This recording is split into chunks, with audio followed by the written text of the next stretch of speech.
नहमदुहु व नसल्ली अला रसूलिहिल करीम अम्मा बाद फ़अऊज़ु बिल्लाहि मिनश शैतानिर रजीम बिस्मिल्लाहिर रहमानिर रहीम सुब्हानल्लाहि व बिहम्दिही सुब्हानल्लाहिल अज़ीम अल्लाहुम्मा इन्फ़अना वअल्लिमना मा यनफ़अुना वज़िदना इल्मा आमीन या इलाही आमीन।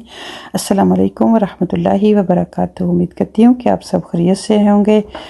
तो इंशाअल्लाह आज बहुत ही प्यारी हदीस कुदसी है जिससे हम आगाज़ करेंगे। काफ़ी लंबी हदीस है और बहुत सी प्यारी बातें इसमें मुझे लगी जो कि मुझे लगा कि आपके साथ शेयर करनी चाहिए। तो इंशाअल्लाह जैसे पहले हमने स्टेप बाय स्टेप फिर इसकी मज़ीद तफसीर देखी थी, तो जो चैप्टर होगा वो उसका नाम हमारा होगा जुल्म की हुर्मत। तो पहले हदीस कुदसी इंशाअल्लाह आज के लेक्चर में पूरी आपके साथ शेयर करूँगी। उसके बाद फिर स्टेप बाय स्टेप जो इसमें हम बातें देखेंगे उनको नेक्स्ट लेक्चर में हम कवर करेंगे। तो शुरू करते हैं इंशाअल्लाह।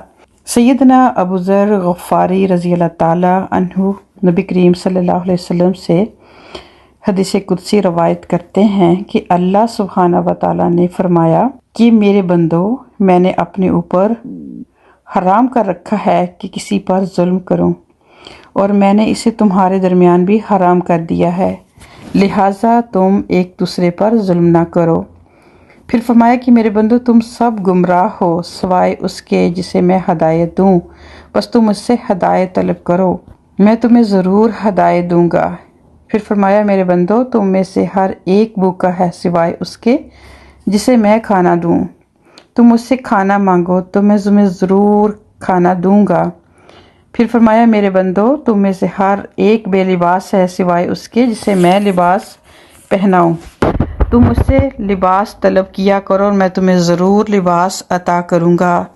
फिर फरमाया कि मेरे बंदो, तुम दिन रात गुनाह करते हो, मैं तमाम गुनाह माफ़ करने वाला हूँ, बस तुम मुझसे मग़फ़िरत तलब किया करो, मैं तुम्हें ज़रूर बख्श दूँगा।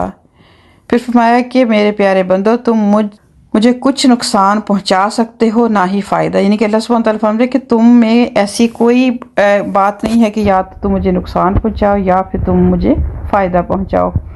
मेरे बंदो, तुम में से अगले पिछले इंसान और जिन सब के सब, यानी कि इंसान और जिन दोनों की बात की गई कि सब के सब नेक तरीन बन जाएं, तो इससे मेरी हुकूमत में बिल्कुल इजाफा नहीं होगा।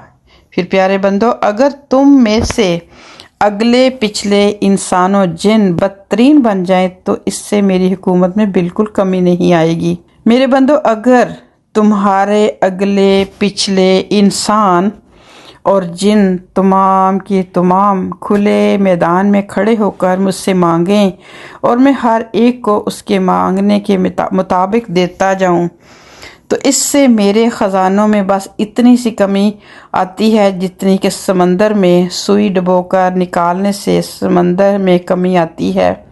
मेरे बंदो, मैं तुम्हारे अमाल को महफूज कर रहा हूँ, तुम्हें इनकी जो है वो पूरी जज़ा दूंगा।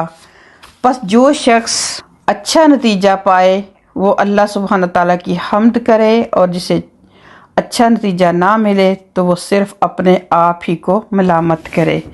तो ये थी प्यारी सी हदीस। इसमें अगर देखा जाए तो बहुत ही प्यारे मैसेजेस हमें दिए गए।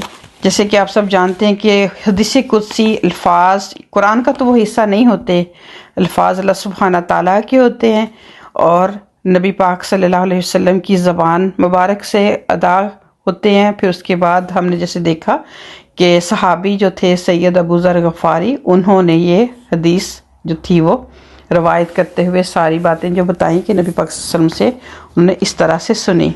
तो इसमें जैसे कि हम मुख्तसर सी आज बात करेंगे। सबसे पहले तो अल्लाह सुब्हाना व ताला फरमाते हैं कि मैंने अपने ऊपर जो है वो इस चीज़ को हराम कर दिया कि मैं अपने बंदों पर किसी किस्म का भी जुल्म करूं, और इसी तरह तुम्हारे दरमियान भी वैसा ही है हराम एक दूसरे के ऊपर जुल्म करना, तो इसलिए तुम भी आपस में जुल्म एक दूसरे के साथ ना किया करो। फिर फरमाया कि तुम हो सब गुमराह, बेसिकली यानी कि सिवाय उसके, यानी कि अगर हमें यहाँ पर ये मैसेज दिया जा रहा है इस हदीस में कि अगर कोई अल्लाह सुब्हाना ताला किसी को हदायत नसीब कर देते हैं तो उसमें उसका कोई कमाल नहीं है, ये भी अल्लाह ताला ही की तरफ से है और अल्लाह ताला से तलब जो है वो अल्लाह सुब्हानहू तआला फरमाते हैं कि करते रहना चाहिए।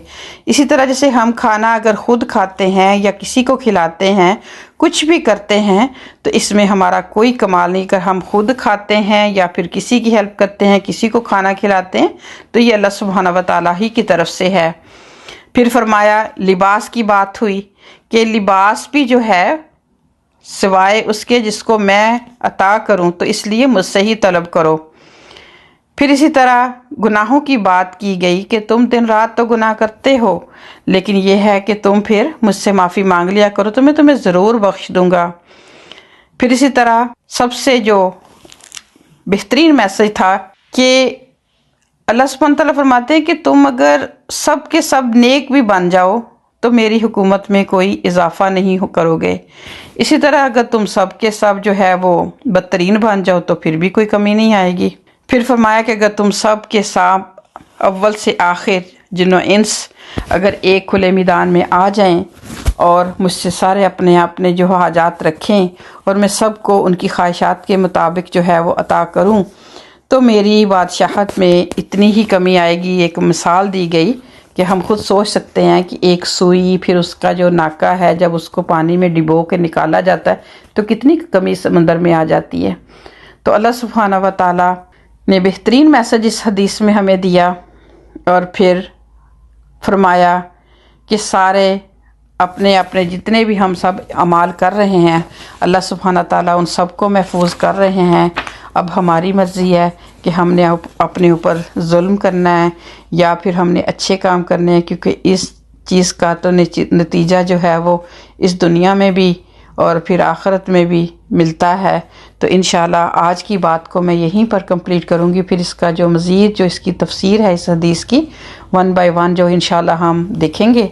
अपना बहुत ख्याल रखिएगा। अस्सलामु अलैकुम व रहमतुल्लाहि व बरकातुहू।